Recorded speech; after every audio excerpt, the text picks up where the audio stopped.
Tere tulemast Tubli tüdruku podcasti teise episoodi. Mina olen Silja ja täna ma tahan rääkida millestki tõsisest ja sügavast, millestki, millest ma tahtsin rääkida juba enne, kui mingid teatud asjad juhtusid. Ja kuna tegu on väga tõsise teemaga, siis ma loodan mitte kedagi ära hirmutada. Ma loodan seda teemat käsitleda parajalt tundlikult, aga samas ka selle sügavusega, mida see väärib. Sest ma usun, et ma ei ole ainus, kelle sellised mõtted vahepeal peast läbi käivad. Ja ma usun, et kui ma ennast väljendan, siis see võib-olla aitab kellelgi ka endast paremini selgusele jõuda. Võib-olla see tõesti aitab kellegi ka väga suurest august välja. Et olgu öeldud, et ma ei ole terapeut, ma ei ole psühholoog.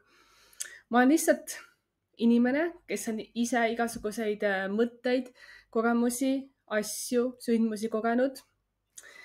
Ma olen ka coach, jah, ma olen fitnessi, tervise ja ka äricoach ehk mul mingi nagu inimestega töötamise kogemus on. Olen ka toitumisnõustaja, massöör ehk on ka teistmoodi inimestega töötamise kogemus. Ja ma usun, ma tunnen, et mul on palju jagada. Ja kuna paljud inimesed võivad ka samasuguste mõtetega silmitsi olla, mis on tingitud ka nende enda sisemisest või siis ka peale surutud tublidusest, siis ma tunnen, et see on vajalik teema. Kõlab natuke morbiidselt, aga eks tegu ongi natukene morbiidse teemaga, sest täna ma tahan rääkida elu mõttest, eesmärgi omamisest ja sellest, mis tunnen siis, kui enam ei ole nagu elul mõte, kui sa tunned, et sa ei taha enam elada. Kõlab raskelt, kuid ma olen seda tundnud. Ma olen tundnud, et ma ei taha elada. Ja ausalt öeldes, see teema on nagu pidevalt üles tulnud uuesti ja uuesti, sest jah, pealtnäha ma olen tugev ja ma olen ka päriselt tugev ja ma saan eluga hakkama. Ma surun läbi, ma nutan läbi, mul on seda sisemist jõudu hästi palju, mul on seda sära ka hästi palju, kuid ma ei ole iga päev nagu niimoodi. Vahepeal ikka täiega halb olla ja vahepeal tõesti oli nii, et umbes 2-3 korda nädalas ma tundsin, et kõik on mega halb ja ma lihtsalt ei taha nagu elada. Ma kaotasin nagu kontakti endaga, ma kaotasin kontakti mingi sügavama eesmärgiga ja ma päriselt tahtsin surra. Mis kõlab metsikult, piinlikult, sest tegelikult elu on ju kokkuvõttes, elu on äge, siin on väga palju asju, mida nautida, väga palju millest kinni hoida, inimesi, kellega koos olla, kuid ikkagi need mõtted tulevad pähe. Ja toona, kui ma elasin Barcelonas, ma olin seal siis 7 kuud järjest septembrist aprillini ja enne seda ma veel käisin ka hästi palju edasi-tagasi, ehk ma olen Barcelonaga väga palju nagu seotud olnud. Siis ma kohtasin ka 2 inimest, 2, kellest ma nagu tean, et nad on üritanud enesetappu. Üks naine, üks mees. Nad olid mul ka pigem nagu siseringis, ehk ma sain nendega pikemalt, sügavamalt rääkida. Ja kuna nad sellest nagu saladust ei tee ja räägivad sellest ka avalikult, et nad mingi ei tahtnud elada, ja nad üritasid elust lahkuda. Kuna nad sellest saladust ei tee, siis ma olen nende mõlemaga teinud ka podcasti episoodi oma ingliskeelses podcastis Shift Happens, Catalyst Conversations. Ma linkin need ka siia video alla, kui sa vaatad YouTube'is või siis Spotify's, leiad ka märkmeitest need konkreetsed osad. Üks on episood number 13, teine on natuke kaugem, 18 ja 20 midagi sinna kanti. Ja saab kuulata ka nende inimeste lugusid, nad räägivad ka kõigest muust, aga nad räägivad ka sellest, kuidas nemad ka mingi hetk kaotsid kontakti iseendaga ja tundsid, et aitab ja üritasid reaalselt nagu lahkuda. Tänu neile tuli kogu see teema rohkem nagu minu teadvusesse ja see oli miski, millest ma tahtsin nagu ammu juba rääkida. See oli mul juba mitu kuud tagasi märkmetes kirjas, et see on üks teema. Kuna ka Eestisse tagasi tulles ma tunnen ennast siin kindlasti paremini, mul on nagu rohkem rahu, aga ikka vahepeal tuleb see mingi asi sisse ja nutan ja on halb olla ja kõik on nagu mega halvasti. Ja siis ma rääkisin ka ühega neist inimestest, kes on ise selle nagu ratta läbi teinud ja nüüd aitab teisi inimesi. Ma rääkisin talle ka sellest, rääkisin oma kahtlustest ja ma rääkisin peamiselt ka sellest, kuidas mul on nii piinlik seda öelda, et ma vahel ei taha elada ja et seda juhtub nagu mingi 2-3 korda nädalas, et mis mõttes. Mul on käed-jalad otsas, mul kõik asjad nagu toimivad, et mille üle ma nagu vingun, mis õigust on mul nagu vinguda. Ma olen tugev, ma räägin kogu aeg ju, et tuleb ise oma õnn luua, tuleb ise oma elu luua. Et kuidas ma siis lähen iseenda sõnadele vastu, ütlen, et ma ei taha, et ma ei jaksa. See tundus lihtsalt nii piinlik. Ja ma usun, et paljudel, kes on nagu sellised nii-öelda high performances või sellised A-tüüpi inimesed, type A personality inglise keeles, paljud, kellel ongi iseendale hästi kõrged nõudmised, tundubki piinlik sellest kõigest rääkida. Aga kui me ei räägi sellest, mis meil tegelikult peas, mõttes, südames toimub, siis see võib väga kehvasti lõppeda. Sest tihti need, kes räägivad, et elu on nõme, nad ei tee mitte midagi. Nad lihtsalt vinguvad, lasevad selle välja, aga nad ei tee ise endale midagi. Ja need, kes nagu vaikides kannatavad, nendel on võib-olla suurem tõenäosus midagi endaga ette võtta. Jällegi, ma ei ole nagu ma ei ole mingi kriisileina nõustaja, ma ei ole psühholoog ega psühhiaater. Ma lihtsalt räägin neist mõtetest, mis mulle endale on nagu pähe tulnud. Ja kuna just hiljuti juhtus ka midagi, mitte nagu kellegi lähedasega, aga kellegagi, keda ma kunagi nagu kaugemalt tundsin, keegi otsustas, et aitab, siis seda enam tuleb see teema nagu päevakorrale, et miks nagu pealtnäha terved inimesed otsustavad, et mulle aitab, ma lähen nagu ära. Kus see nagu tuleb? Kas meil on ühiskonnas näiteks midagi kapitaalselt nagu sassis? Kas meil on nagu enda tunnete, mõtete, emotsioonide väljendamises midagi kapitaalselt sassis, et inimesed jõuavad sellistesse kohtadesse? Ja ma usun, et see ongi väga palju seotud selle tublidusega ja sellega, kui tubli olemine läheb üle piiri. Kui see tubli olemine on nii väga sinu identiteet, et sa esitad endale kogu aeg mega kõrgeid nõudmisi, ma kindlasti esitan neid nõudmisi endale ja ma kindlasti teen seda edaspidi, siis ma lihtsalt ei oska teistmoodi elada, kui eladagi oma täieliku potentsiaali välja. Kuid siin on see varjukülg ka ja see tuleks nagu õigel hetkel ära tabada ja siis anda endale ka natuke rohkem armastust ja anda endale rohkem nagu sellist rahu, et chill, kõik tuleb, kõik on hästi. Sest kui meil on endale hästi kõrged nõudmised, kui me seame endale ise peas mingeid tähtaegasid ja ma ei tea, kas see numbris eesmärke, et selleks ajaks peab olema mingi asi olemas, siis me tegelikult piirame ennast. Olles enda vastu liiga karmid ja nõudes väga palju, me piirame ennast, sest kui sa nagu otsustad, et nii selleks ajaks mul peab olema, ma ei tea, see summa raha, nii mitu last, selline karjäär, täpselt selline maja, siis sa ei lase nagu teistel variantidel juhtuda. Kui sa otsustad, et see on nagu ainuke ainus tee, siis sa paned kõik muud uksed kinni ja see tegelikult võib olla sulle vastukäiv, vasturääkiv ühel hetkel. Kes ütles, et see on just kõige parem võimalus? Kes oled sina, et otsustada universumi eest, mis on sulle nagu kõige parem variant? Jah, muidugi sa tead, mis sulle endale nagu sobib, aga võib-olla sina inimesena ei näe nagu kõiki neid suuri võimalusi, mis vaid kõiksus universumi jumal, millesse iganes sa usud. Sa ei näe neid võimalusi, mida mingi suurem, kõrgem jõud sulle võib pakkuda. Ma ei ole otseselt usklik, ma olen spirituaalne ja sellepärast ma räägingi nagu universumist ja külgetõmbeseadustest ja muudest sellistest asjadest ja mina usun, et muidugi ma ise ehitan oma elu, aga ma ikkagi tõmban mingeid asju endale ligi ja võib-olla mingi universum asiga natuke meid aitab.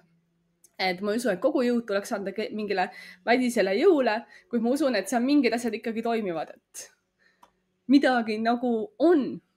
Ja mina inimesena võib-olla ka panen endal mingeid asju kinni, ma otsustan, et ma tahan sellist meest ja selliseid lapsi ja sellist karjääri, aga mis siis, kui miski muu palju ägedam on minu jaoks ette määratud?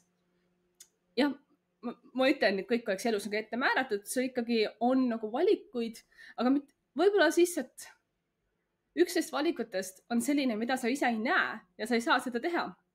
Ja sa oled pannud endale mingid piirid, kuupäevad, numbrid ette. Ma olen seda ise väga palju teinud. Kui ma viimasest pikast päris suhtest lahku läksin, see oli 5 aastat tagasi, kui ma lahutasin, siis ma mõtlesin, et nüüd läheb jälle mingi, ma ei tea, maksimaalselt 2 aastat. Sest eelmine kord, kui ma läksin oma pikast suhtest lahku, läks ka umbes nagu 2 aastat. See on jälle pikem jutt, et tegelikult me ei läinud ametlikult kohe, või läksime ametlikult lahku, aga kogu see aeg, kui me olime lahus, me vahepeal olime ka mängult koos, kui keegi ei teadnud. Põhimõtteliselt ma arvasin, et 2 aastat on see maksimum. Et siis mul on uus äge suhe, elu on chill, lill, grill, kõik on väga lahe. Ja et ma nüüd ehitangi oma selle 3. pikaaegse partneriga midagi väga vinget, sest minu jaoks suhtes on tähtis see kasvamine. Aga 5 aastat on mööda läinud. Ja selle 5 aastaga on juhtunud nii mõndagi. Pikim asi neist umbes 5 kuu pikkune, aga ei ole olnud sellist partnerlust, sellist nagu suhet, sellist sidet enam, nagu mul eelmise 2 suhtega oli. Siis vahepeal mõtlengi, mis toimub? Nii ma tahan peret, ma tahan nagu ehitada oma elu oma ägeda partneriga ja mis mõttes nagu 5 aastat. Ja see paneb mind ka hästi palju endast kahtlema, et kas mul on nagu midagi viga, kas ma olen, ma ei tea, kole, nõme liiga palju, äkki peakski võtma esimese suvalise mehe nagu mõde vahepeal soovitab, et võta see mingi mees, kes sust hoolib ja savina. Aga ma lihtsalt tean, et ma ei suuda seda teha. Ma ei suuda teeselda. Ma ei suuda olla see tubli, et jah, oleme nüüd koos ja tegelikult see mulle ei meeldi, aga sest ma tahan midagi päris. Ma usun, et see päris asi on olemas. Maailmas on ju nii palju inimesi. Ja üks neist on minu kaaslane, minu tulevane kaaslane. Ma tean seda. Ja sellepärast ma olen jätkuvalt üksinda koos kassiga. Aga see paneb ikkagi ennast nagu vahepeal süüdistama, et mida ma tegin või kas see sellepärast, et ja paneb kas või sellele mõtlema, et mille kuradi pärast ma oma abielu ära lõhkusin, mis mul nagu viga on. Või ma teeks asju hoopis nagu teistmoodi ja mis iganes uues suhtes ma nüüd edaspidi olen, siis ma kindlasti teen asju palju paremini, palju teadlikumalt ja reaalselt suhtlen ja räägin välja ka oma hirmud ja muud sellised asjad. Et ei ole see, et väliselt on kõik hästi, oleme nii tublid ja toredad ja siis ühel hetkel ma jalutan minema. Ma ei taha seda enam teha. Sest just nii nagu juhtus, aga see suhete episood tuleb kunagi hiljem eraldi, kus ma sellest kõigest räägin pikemalt. Loodetavasti mu õde tuleb ja aitab mul seda teemat avada, sest tema seda kõike kõrvalt näinud ja tema teab kõiki minu suhtelugusid ja asju. Ainus inimene maailmas, kes teab ja kes on kõiki ta näinud, aga neid tõsisemaid, pikemaid variante tema on kohanud, näinud, suhelnud ja oskab kommenteerida. Igatahes see, kui sa paned iseendale mingid nõudmised, kuupäevad, asjad ja siis sa neid ei täida, see võib tekitada väga sellist väärtusetuse tunnet ja sellepärast tulevadki sellised mõtted pähe, et ma ei taha nagu üldse elada, et kui ma isegi sellega hakkama ei saa, mis mõtet nagu on. Ja seda kindlasti on minuga juhtunud. Ja ma lihtsalt ei ole täitnud iseendale määratud pandud eesmärke, aga samas, kes ütles, et see võtab nii palju aega? Kes ütles, et see kõik käib niimoodi? Miks ma nagu nii otsustasin? Kus mul üldse see mõte tuli, et täpselt nii peab käima? Äkki on parem, ägedam, palju mõistlikum versioon minu jaoks olemas ja lihtsalt ei näe seda. Aga ikkagi, ratsionaalselt ma juba tean, et elu on ilus, elu on äge, aga mingid emotsioonid hakkavad ikkagi keema, käin niimoodi üles-alla ja siis ongi see, et kaua võib nagu olla üksinda kas või. Et kaua ma jaksan nagu oodata, ma olen nii koppees, ma tahan nagu peret ja kohe ja nii edasi. Ei, ma olen nii koppees. Olgu mitte kohe, ma tegelikult tahaks enne aasta aega olla palgatööl ja töötada, et saada ka korralikku emapalka. Ja siis see ongi see teine minu frustratsiooni allikas, et kui ma olen nii äge ja andekes ja vinge ja oskan nii palju asju, miks keegi mind päriselt palgata ei teha? Karjäärist tuleb ka eraldi episood, võtan siin ka appi oma õe, kes on värbaja ja kes oskab ka seda teemat hästi ägedalt kindlasti avada. Aga vahepeal ma mõtlen, mul on nii palju oskusi. Kui tahan, mina loen mu kodulehelt minu kõik sertifikaadid, koolitused, eelmised töökohad, mis iganes kraadid üle, et mu kodulehe link on ka nagunii märkmetes siin kirjelduses all olemas, et mine klikki või siis otsi siljapaulus.ee, väga lihtne veebileht, väga konkreetselt minu persooni brändiga seotud. Ja ma mõtlen, et ma oskan nii palju ja mul on nii palju võimeid, ma toon alati ettevõtetesse oma sära, ma olen alati suurim fänn selles kohas, kus ma töötan. Sest ma ei tee midagi, mis mulle ei meeldi. Ma ei suuda valida meest, kes mulle ei meeldi ja ma ei suuda teha mingit tööd ja asja, mis mulle nagu ei meeldi, mitte pikalt. Ja kui ma olen nagu nii äge ja vinge, siis mille kuradi pärast ei tee palka? Mis nagu valesti on? Miks? Ma ikkagi, ma teen mingeid tööasju, mul on oma coaching'u kliendid, ma teen erinevaid kirjutamis-, tõlkeprojekte, ehitan paari veebilehte, millest saavad ka väga suured asjad kunagi, kindlasti. Teen oma siin podcast'e värke, podcast ei too mitte sentigi nagu sisse, et see nagu teine teema. Ja ma käin vahepeal ka tegemas väga selliseid lihtsaid füüsilisi töid, mille pärast mul on ka endal piinlik olnud isegi. Kuigi samas ma ju tegutsen, ma tegelen asjadega. Mul on olnud piinlik ja ma neid asju teen. Ja sellest kõigest ma tahan rääkida täpsemalt tööepisoodis, et missuguseid tööotsi ma olen teinud läbi siis ka Workabiti, väga kasulik platvorm, kus sa tahad vahepeal teha midagi teistsugust, tahadki teha mingit füüsilist lihtsalt tööd ja lihtsalt nagu tunda, et sa tegeled asjad ja tunda, et sa midagi nagu enda jaoks teed, et mitte ise istu käed rüppe. Aga tööteema on eraldi teema. Ja ma teen kõiki neid asju, ma teen 100 erinevat asja, kui ma tunnen, et ma tahan stabiilset tööd. Ja ma olen nagu kuude kaupa kandideerinud erinevatele IT-positsioonidele. Nüüd ma olen otsustanud, et ma tahan saada õpetajaks. Ehk nüüd ma olen ka koolidesse kandideerinud päris palju. Ma tunnen, et mul on nagu hästi palju anda. Ja isegi kui ma mingil IT-positsioonil jõuan lõppvooru, ikka keegi teine on saanud selle koha. Ma jään teiseks ja ma ei saa. Kui sa jääd kandideerimisest teiseks, siis sa oled lihtsalt ilma. Ja siis ongi see, et mida te veel nagu tahate? Miks nagu ei õnnestu või kuhu üldse elus nagu teel olen, et kas ma olen teinud tõesti nii palju valesid valikuid, et ma olen jõudnud sellesse punkti? Sest meie praegune olevik, meie praegune moment on meie mineviku valikute tulemus. Ja sinu tulevik järelikult on sinu oleviku ja praeguste valikute tulemus. Seega valiga praegu targalt, mida sa teed, kellega sa oled, kellega sa aega veedad, kuidas sa ennast arendad, kuidas sa õpid ja nii edasi. Vali seda kõike, vali oma keskkonda, inimesi, tegevusi, sest sellega sa lood oma tulevikku, seda tulevikku, millest sa kogu aeg unistad. Ja nüüd selles olevikus olles, mille ma lõin siis enda minevikus, ma olen nagu, mida kuradit? Mis nagu toimub, et kas tõesti ma olen nii väärtusetu ja mõttetu, et keegi ei taha tööle, ei taha naiseks või nagu tahavad võib-olla ka inimesi, keda mina ei taha. Tegelikult mõnes mõttes mul on ka mingid silmaklapid ees. Et tegelikult on inimesi, kes mind tahavad, aga lihtsalt mina ise ei taha. Ja siis mina näen ainult neid, kes ei taha. Ma unustan ära kõik need inimesed, kes tahavad mind oma ellu, kes tahavad minuga aega veeta. Ja kui need silmaklapid on niimoodi ees, siis on ju mega pime. Sa ei näe valgust, sa ei näe, et on lootust. Ja siis sa võib-olla mõttegi, et elu on nii mõttetu. Viimasel ajal seda on olnud nagu vähem. Seda tunned, et ma ei taha enam elada. Ja tunnen, ma hakkan kuhugi jõudma, aga ma pole päris kindel. Kuhu? Ja olgu öeldud, et ma ei ole nagu suitsiidne. Ma ei ole kunagi nagu endale haiget teinud, et minu puhul ongi see, et ma kujutan ette, kuidas ma teeksin oma kehale nagu haiget, kuidas ma ennast nagu kahjustaksin. Kuid samas ma olen seisnud ka Barcelonas mingi silla peal ja vaatan neid autosid ja mõelnud, et kas minus oleks seda nagu hüppajat. Aga ja olen mõelnud, et kuidas ma seda siis teeks, kui ma tahaks nagu elust lahkuda, siis on nagu need mõtted tegelikult hirmutavad, aga samas tunnistada, et need mõtted on nagu olemas.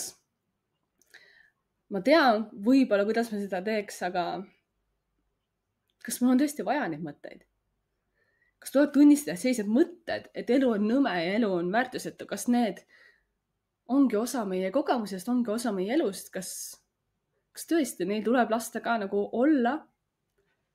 Sest kui me surume need alla ja teeme näo, nii pole üldse olemas, siis on mingi hetk tulevad tagasi väga nõrgal hetkel, kus pole üldse jõudu iseendaga tegeleda, siis nad ründavad ja suruvad see täiesti maha. Ma ei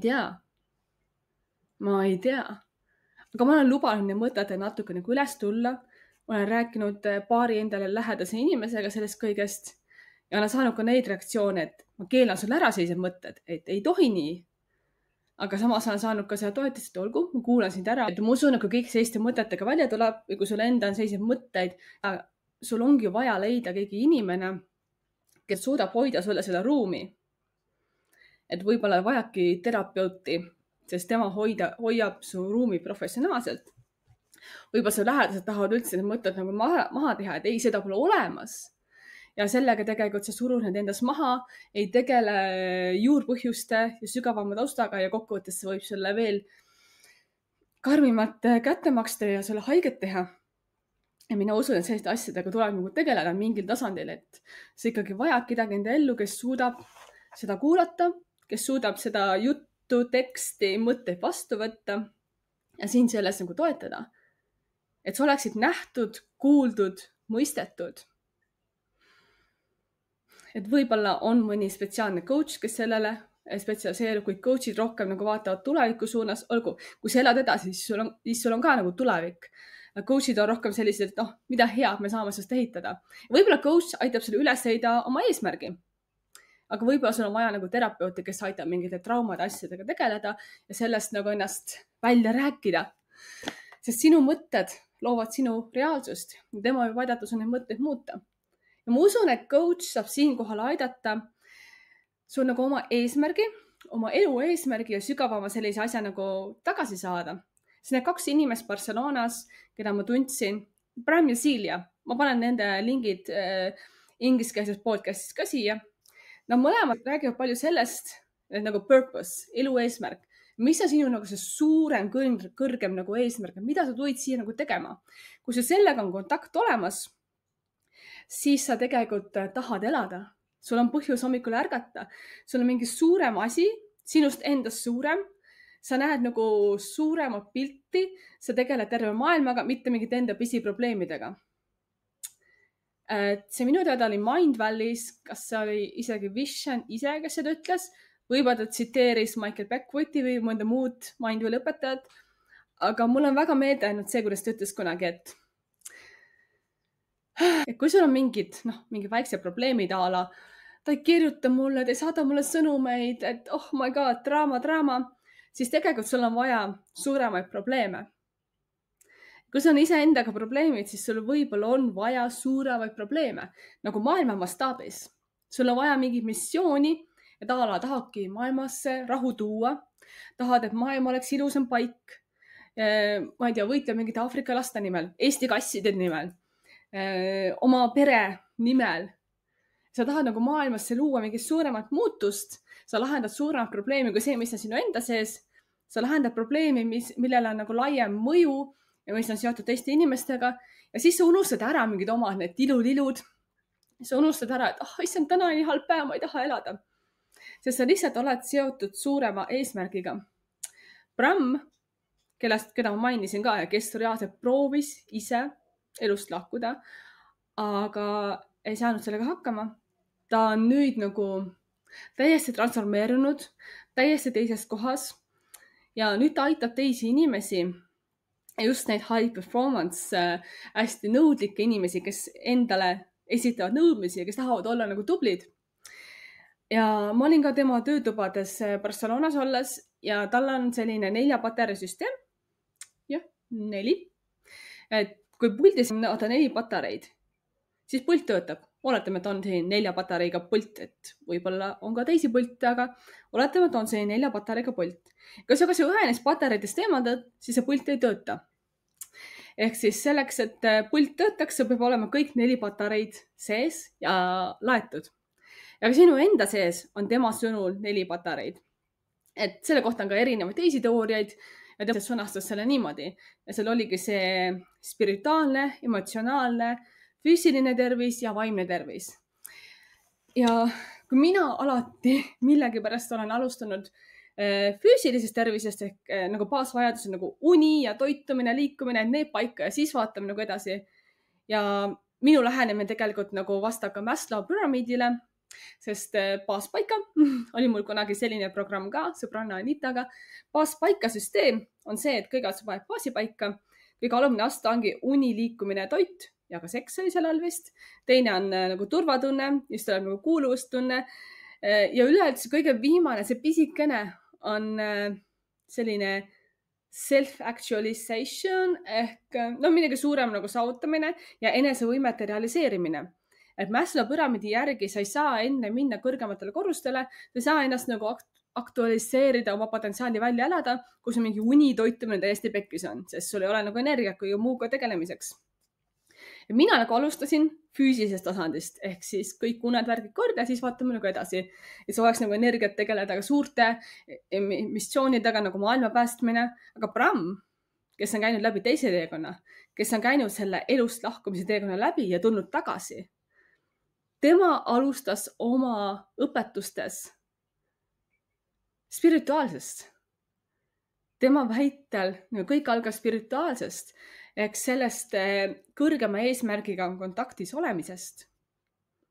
Alguses ma nagu, mis mõttes, et füüsilisest algab, aga võib-olla ka temal on õigus. Kellegi jaoks see ongi nagu parem tee. Kellegi jaoks see toimibki niimoodi, et kui sul on nagu see suurem, kõrgem eesmärk, sa tahad teha midagi maailma ja teiste jaoks, mitte ainult iseendale, siis sa suurema tõenäosusega oled siin maailmas edasi.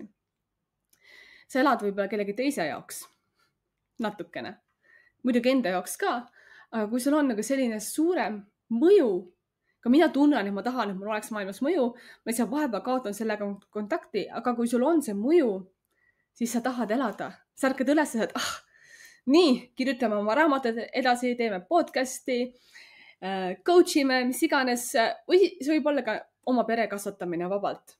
Et paljud inimesed elavad ka oma laste pärast edasi.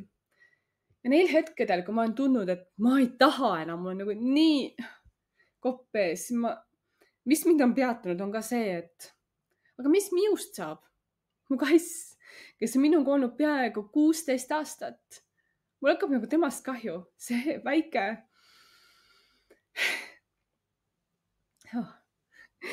nunnu olend. Ma murraksin ta südame, kui ma ära läheks. Aga ma ei oleks kindlasti ainus. Murraksin kindlasti ka oma õe südame, oma õelaste südame, oma ema südame. Et tegelikult need inimesi on. Ja just täna ma lähengi, võtan oma suurema õelapse, kes on 4-aastane. Ja me veedame täna koos aega. Ja ma proovin, mis tunne on olla siis ema. Et ma olen küll tädi, aga täna proovin, mis tunne on olla ema. Ja ma tunnen, et see on nagu põhjus olla elus. Praegu olla tädi ja siis loodetavasti varsti ma saan ka selle kogemuse, mis tunne on olla ema. Tunned, kui nutma jääb, siis ära, kui ma tahan elada, eks. Et on nagu põhjust, on nagu teisi, kelle nimel elada. Ja muidugi ka enda nimel, enda ideaalide, enda väärtuste, enda potentsiaali nimel nagu elada. Võtame korra ette märkmed, ma natukene kogun ennast. Aga jah, minu põhiteema ongi see siis, et ma tunnen, et ma olen praegu mingis ülemineku perioodis. Tulin tagasi Eestisse, Barcelonast. Natuke nagu süüdistasin ka ennast, et mida kuradit ma nagu üldse müüsin kõik ära, läksin minema. Mida ma nagu tegin? Miks ma oma elu kogu aeg nagu ära lammutan? Aga samas ma tunnetan, et mul oli vaja seda kogemust. Mul oli vaja olla Barcelonas. Oli vaja olla selle kogukonnaga, nende inimestega, selles seltskonnas. Ja tänu sellele Barcelonas olemisele avanes mulle ka väga palju selliseid reisivõimalusi, mida ma muidu poleks nagu kasutanud, sest Barcelonast on väga lihtne reisida. Ja jah, ma kulutasin kogu raha ära peaaegu. Aga see kõik oli vajalik, sest need kogemused, need kujundasid mind selleks, kes ma olen praegu. Ja tänu sellele mul on ka kasvõi see teine ingliskeelne podcast. Nüüd mul on see eestikeelne podcast. Sest lihtsalt mingid asjad, mis juhtusid minu Barcelonas elamise ajal, viisid mind selleni. Tänu Barcelonale. Ma käisin Ateenas, Kreekas. See oli üks mu esimesi reise. Ma olin ainult mingi 10 päeva olnud koha peal. ja ma olin laval, ma sain rääkida, ma sain jagada oma sõnumit diginomaadidele, rääkida neile tervisest ja seal ma kohtusin ka Maia Middlemissiga, kes on põhimõtteliselt nagu remote work'i ehk kaugtöötamise ema. Tema on teinud kaugtööd sellest ajast saati, kui paljudel meist polnud arvutitki, polnud internetigi. Ja kui see polnud üldse nagu teema, aastast 99, saad sa aru? Ma kohtasin sellist inimest ja nüüd ta on minu nagu tutvusringkonnas, ma olen teda uuesti näinud Barcelonas, ta elab Valencias muidu ja ta käis ka Tallinnas ning ta tuleb augustis uuesti ja siis toimub siin Eestis üks äge remote work summit, kus ma tõenäoliselt tahan ka laval olla. Et sellised võimalused avanevad, et ma olen alati tahtnud laval nagu kõnelda, jagada, inspireerida, motiveerida ja nüüd mu need võimalused avanevad, sest ma käisin Ateenas ja seal ma olin laval ja kohtasin teatud inimesi, lõin teatud ühendused. Ja lisaks sellele ma sain käia ka Marokos kõrbe retriidil, Minoma oli selle nimi, eestlaste korraldatud kusjuures, või üks põhikorraldajaid on eestlane, Maris Kohve, väga lahe naine. Ja Marokos ma leidsin ka enda inimdisaini lugeja, nagu öeldakse, kes on ise ka manifestor nagu mina. Tema rääkis mulle hästi põhjalikult minu nagu disainist. Seda mul kindlasti oli ka vaja. Ja Marokos oli ka see koht, kus ma lõpuks leidsin ennast nagu kõrbest nutmas ja jõudsin sellele arusaamale, et ma tahan pere.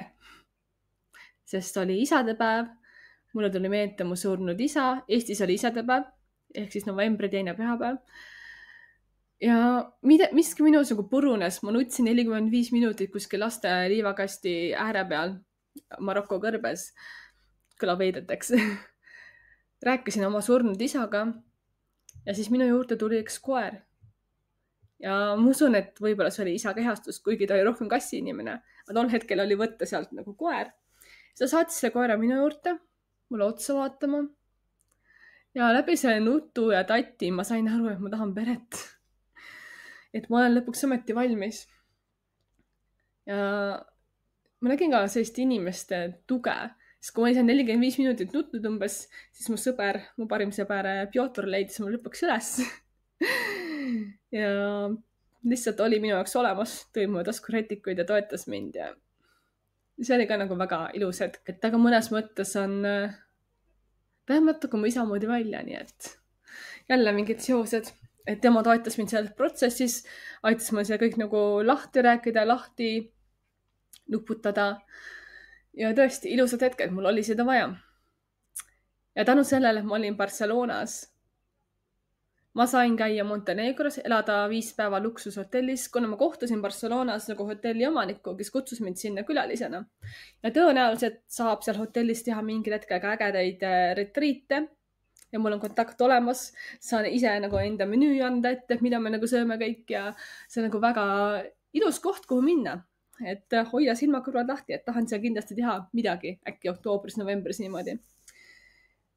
Ja tänu sellele, et ma olin Barcelonas, ma läksin ka jaanuari 1. päeval Miamisse Adam Rowa väga vingesse elu muutmasse töötuppa. Ja kusjuures siinsama, see nagu YouTube'i kanalil ma rääkisin ka sellest pikemalt, et selle video võib ka üles otsida. Ma isegi linkin siia külge nagu ära. Et sa saaksid seda vaadata soovi korral. See oli täiesti elumuutav töötuba. Sealt algas ka minu see ingliskeelne podcast. Ja siis, kus ma veel käisin? Kuna ma olin Barcelonas, ma mingilt vaatasin, kuhu saab siit veel minna, mis on nagu, et läheks hommikul mingile reisile ja tuleks õhtul lennukiga tagasi. Ja siis ma käisin Baselis, Šveitsis. See oli väga nagu äge reis. Kuskil ma käisin veel. Ibizal käisin. Ja Malagas käisin, et igatahes ma sain nagu palju ringi sõidetud ja ringi reisitud tänu sellele, ma olin lihtsalt Barcelonas. Et jah, ma ei süüdistanud sellest, et ma seal nagu olin, see oli vajalik eluetapp. Kuigi samas on vahepeal see ikka tekib see, kus ma olen, kes ma olen ja ma olengi selles ülemineku perioodis, kus ma tean, et nagu ma tunnen, et mingi uus suhe on nagu algamas. Ma tean, et mul on uus karjäär algamas. Isegi mu astroloogilised kaardid ütlevad seda, et mul ongi selline uus elufaas nii kodus kui karjääris. et ma kasutan äppi nimega The Pattern ja see nagu näitab vaata vastavalt minu sünniajale, et mis on minu praegused need tsüklid, mida ma läbin. Ma praegu läbingi muutused kodus, karjääris ja kõik need asjad, et see on praegu väga teema. Ja numeroloogia järgi minu personaalne aasta on aasta number 6, mis ongi selline pesa punumise koduaasta, suhete tekkimised ja kõik muud asjad. Ma tean, et üldiselt maailm 2025, 2+2+5 on 9, ehk aasta number 9 on selline ka mingid suured muutused, transformatsioonid, terve maailm läbib seda, aga minu isiklik aasta 3-3 on minu sünnikuupäev, siis 3+3 + 2 + 2 + 5 on 15, 1 + 5 on 6 ja 6 on siis minu personaalne aasta, minu nagu sünnikuupäev pluss siis nagu 2025 need kõik eraldi numbrid üksi kokku liita. Minu aasta on 6 ja igal aastal on oma nagu tähendus. Ja ma olengi üleminekuperioodis, üle minemas mingisse ägedasse etappi ja see, kui ma vahepeal elada ei taha, on lihtsalt see tunne, et ma olen nii kärsitu, et mis, kus, nagu ma olen nii palju endaga juba töötanud, enesearengut, Mindvalis erinevaid kursusi võtnud, endaga töötanud, nutnud, coach idega rääkinud, et kaua võib? Kus on minu auhinnad? Kaua ma nagu võitlen iseenda ja maailmaga, et palun andke mulle juba mingi karikas kätte ja andke mulle see mees ja pere ja ei viitsi enam. Nagu näha, tegelikult minus on seda sära ja eluvaimu, elujõudu. Tõesti, ma käin nendest madalatest kohtadest läbi. On ka hetki, kus vaatan hästi palju Netflixi, laman vaiba peal, nutan, ei jaksa midagi teha, magan hästi palju. Muidu ei maga üldse nagu nii palju.